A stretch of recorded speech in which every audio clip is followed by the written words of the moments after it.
Hi guys, you're welcome today to another episode of a series. Today we'll be talking and discussing basically on the Nigerian investment in Ghana, and I have with me on the hot seat Edem, the partner of Firmus Advisory, and I, Oyeronke, the business development manager. Today, basically, like I said, we'll be discussing Nigerian investment in Ghana. We've been receiving a lot of calls, a lot of interest on how to go about investing in Ghana. So I'll be asking Edem 3 questions today. So Edem, what is the history like for the Nigerian investment in Ghana? Thank you, Oye, for having me. So we've had a lot of interest from Nigerian companies wanting to invest in Ghana. There was a huge influx of companies in the early 2000s. Okay. So we had a number of the banks coming up to set up. We had a few general trading companies as well, and a few service companies.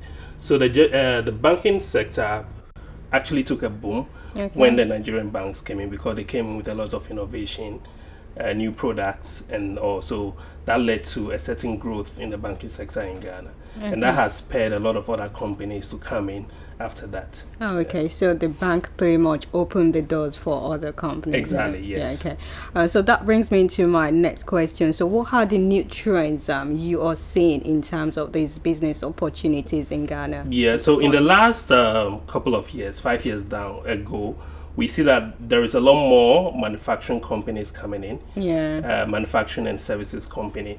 So we have the likes of Dangote Cement, Water setting up. We have the likes of Flactor Wave, Remex, Plenty Waka in the tech space also coming in. Figures from the GIPC shows that over the last 5 years, we've had about 20 companies registering in Ghana. With an estimated value of $63 million.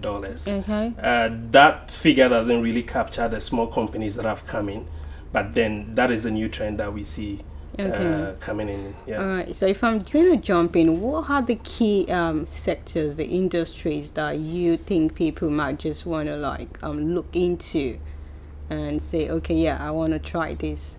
And tech is interesting. Tech, yeah. We see a lot of innovation here in Nigeria. I mean, we've been here a couple of weeks now, and the level of integration that has that the tech companies have brought into the system is something that we can do within Ghana. Yeah. So there's a huge opportunity in that regard. There are also opportunities in light manufacturing. So you have the government currently has a program, One District, One Factory, which gives incentives for companies to come and set up manufacturing companies. Yeah, okay. So there's a lot of opportunities in that regard as well. Then a bit of other services that companies can also come in and then set up in Ghana as well. All right, so you had the tech is booming in Ghana at this point.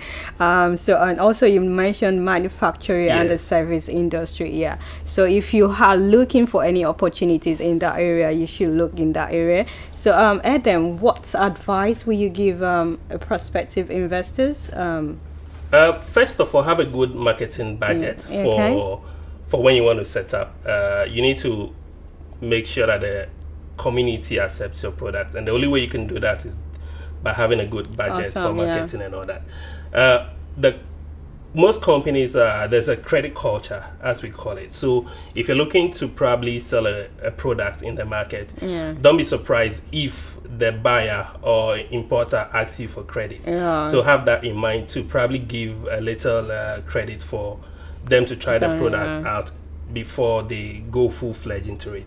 And the market is also very price sensitive. So the margins matter. So you need to do your research and know at what price point you will still make profit, but still be very, very competitive in the market. All right. So what happens, there's some companies at this point that really don't have the ability, the capacity to do the credit facility for their suppliers. How do they go about it, balance it out? The good thing is we have a number of Nigerian banks in Ghana. So there are trade facilities that you can access. So most Ghanaian companies can access credit trade facilities from this bank. Government also has different programs for companies that are looking to bring products in, so they can also access those funds and then deal with the Nigerian companies. That's pretty much, yeah. So you had them, guys, Edem. So thank you for having us. Thank you for having me. So yeah, for coming to joining us. Yeah.